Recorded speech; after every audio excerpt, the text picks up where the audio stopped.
Antonia Leon was born in Valley Junction, Iowa on July 29, 1925. She lived her entire life there with her mother and father and took care of them into their later years. This summer, around the 4th of July weekend, her nieces and sister gathered in front of Antonia's former home in Valley Junction to share fond memories about her. They've lived here for a lot of years. She was a young woman and was still working in the insurance business. And she lived here till my grandparents passed, and then she lived here even longer on her own. You know, I just remember the nice house that, that she had, and I had lived most of the time across the tracks. But then you spend a lot of time here in the later years, recently, yeah. Right. taking care of her. Yeah. I used to spend most weekends here with her when I was probably 7 or 8 years old. I used to come after school on a Friday and I'd stay all weekend. On Saturdays, we would ride the bus downtown and we would go shopping. Our parents would get together with their brothers and sisters for New Year's Eve, and Aunt Tony was always the babysitter.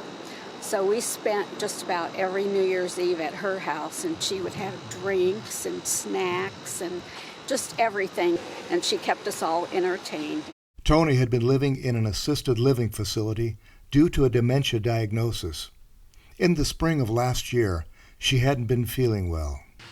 She just wasn't getting up and around as much as she had, and she thought it was truly just because she hadn't been able to see her family.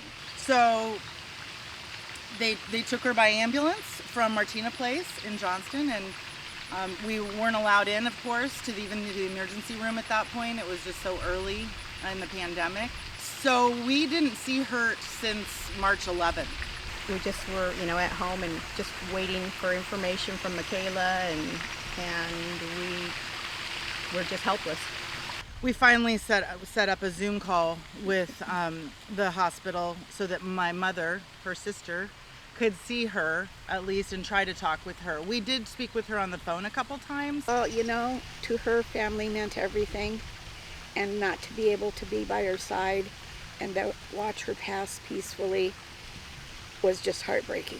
The funeral I thought was very strange and awkward. We were only allowed to have 10 people at a time viewing, going in, and when one group would go in, the rest of us would wait out in the parking lot. And Tony was the first death that the funeral home had dealt with from COVID. So felt like we were kind of going through it together and figuring things out, and they were pretty flexible. I think I was just grateful that we were allowed to gather in any way, shape, or form so early on in the pandemic.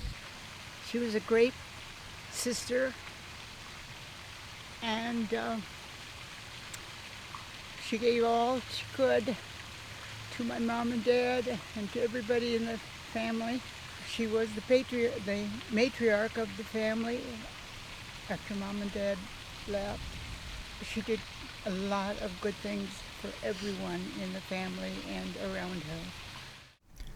Antonia Leon is buried in Rest Haven Cemetery alongside her nephew Christopher Leon. Chris died at an early age from a brain tumor. He was a gifted athlete and a wonderful young man. Antonia and Chris were very close, and she loved him like a son.